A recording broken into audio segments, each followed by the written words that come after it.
Oh, thank you. Can you hear me well from distance? Is it all right? Good.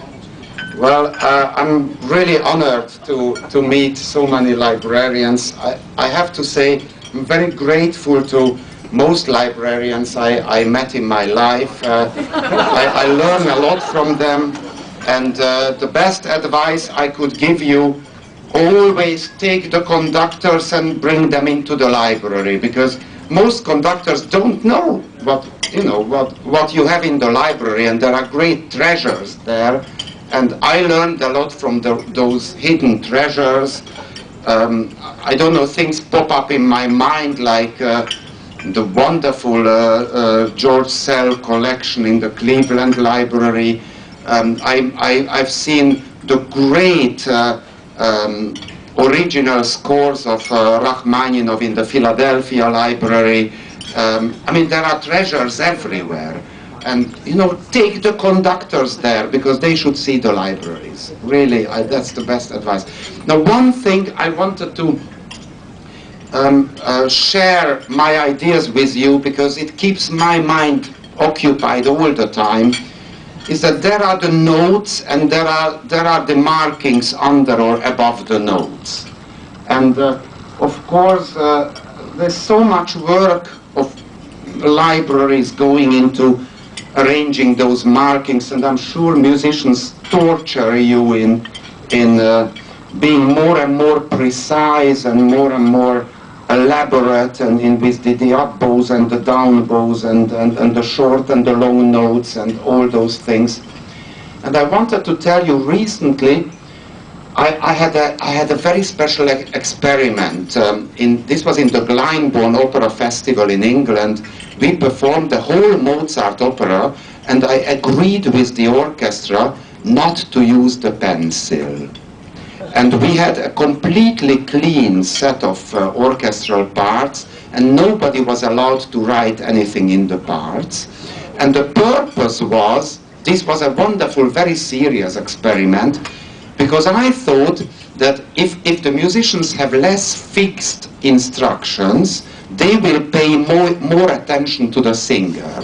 Because if the singer does something on the stage, but the musician's interpretation is fixed in those markings, they cannot react. But if nothing is fixed, then they pick up the ideas, they imitate, they go into an interaction with the stage, and the opera performance becomes more alive. And after that, most musicians said that it was liberating. It was a wonderful feeling not to have fixed way of playing written in the parts. Now, it's just maybe a thought-provoking thing. It's not something you can put into practice in any way, but you will have ideas from this experiment.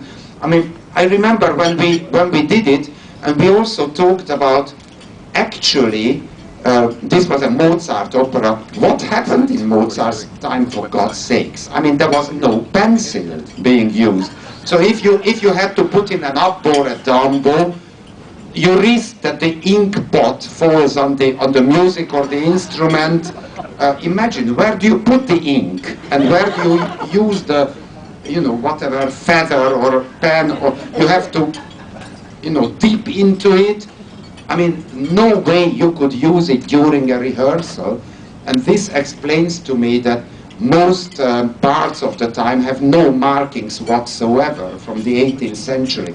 So the musicians just simply knew how to play, or they improvised, they paid much more attention to each other. And then eventually we end up now in a culture where everything must be fixed, and it robs the creativity and it robs the interaction of the artists involved. So I think, on one hand, I'm usually quite glad if the markings are clear, because it allows a unified, perfectly organized performance. This is what all of us are doing, and I benefit, I'm very happy. On the other hand, there is a question mark in me, especially after our wonderful experiment, which says maybe we should wipe it all out and have just only the composition there, and that would awaken a new style of creativity.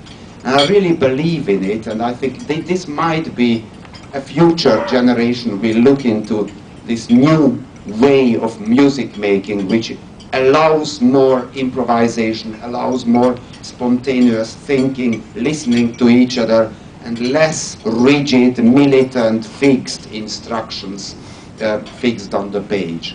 This is just a thought-provoking idea which I want to throw in, and please discuss it and come up with some brilliant wisdom. I want to hear about it.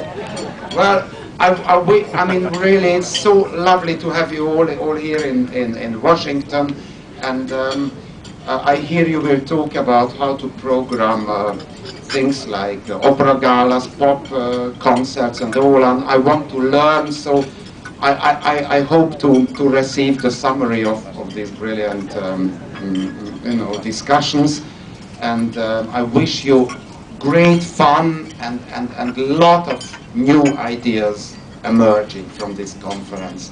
And thank you very much for coming here, and enjoy dinner.